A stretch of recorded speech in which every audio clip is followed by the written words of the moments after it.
আজকের রেসিপি পনির টিক্কা। তাহলে চট করে দেখে নাও কিভাবে বানাচ্ছি পনির টিক্কা। এখানে আমি 2 চামচ বেসন হালকা করে ড্রাই রোস্ট করে দিয়ে দিলাম।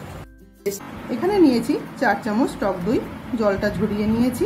দেবো 1 চামচ কাশ্মীরি লাল লঙ্কার গুঁড়ো, 1 চামচ লাল লঙ্কার গুঁড়ো, 1 চামচ জিরে গুঁড়ো, একদমই অল্প পরিমাণে গরম মশলার গুঁড়ো, স্বাদ মতো নুন, হলুদ গুঁড়ো, অল্প করে দিয়ে দিলাম কসুরি মেথি। এর মধ্যে দেবো একদম তেলের যে ঢাকনা আছে, এখানে 1 চামচ পরিমাণে হবে সর্ষের তেল।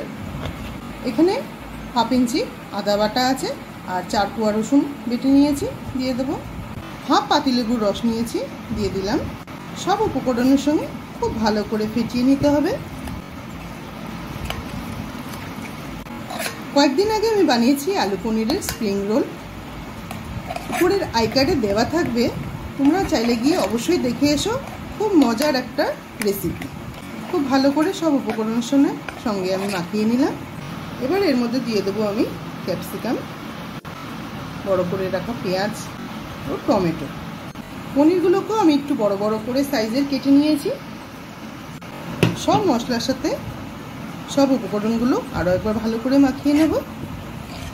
তবে পনির যেহেতু খুব নরম, একটু আলতো করেই মেখে নিতে হবে, নাহলে ভেঙে যেতে পারে। এবার আমি বানিয়ে নেব।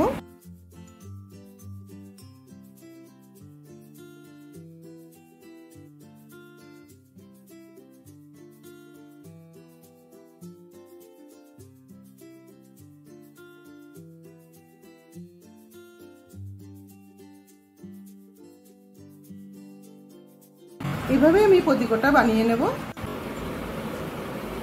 একটা ফ্রাই প্যান বসিয়ে ফ্রাই প্যানের মধ্যে একদম অল্প পরিমাণে সর্ষের তেল দিয়ে দেবো। এখানে আমি 1 চামচ তেল দিয়েছি।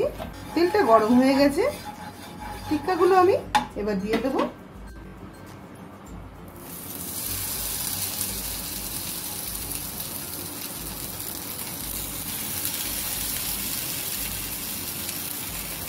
চারপাশ ঘুরিয়ে ঘুরিয়ে টিক্কাগুলো আমি রান্না করে নেব। একদম 1 চামচ তেল দিয়ে আমি হালকা করে সতে করে নিলাম। এবারে পনির টিক্কার মধ্যে স্মোকি ফ্লেভার আনার জন্য আমি একটু জালির মধ্যে তুলে নিলাম। হাই ফ্লেমে আমি সেঁকে নেব, এপিট এপিট করে ভালো করে সেঁকে নেব। এতে স্মোকি ফ্লেভারটাও চলে আসবে, টেস্টটাও দারুণ লাগবে।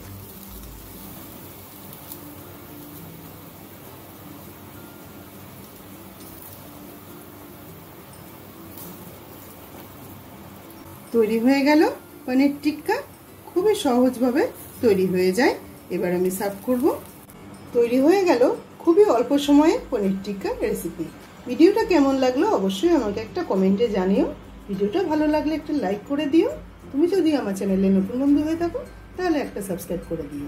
রেসিপিটি ভালো লাগলে তুমি তোমার আপনজন বা প্রিয়জনদের সঙ্গে অবশ্যই একটা শেয়ার করে দিও। পুরো ভিডিওটা দেখার জন্য অসংখ্য ধন্যবাদ। সবাই ভালো থেকো। দেখা হচ্ছে অন্য কোনো নতুন রেসিপির সাথে।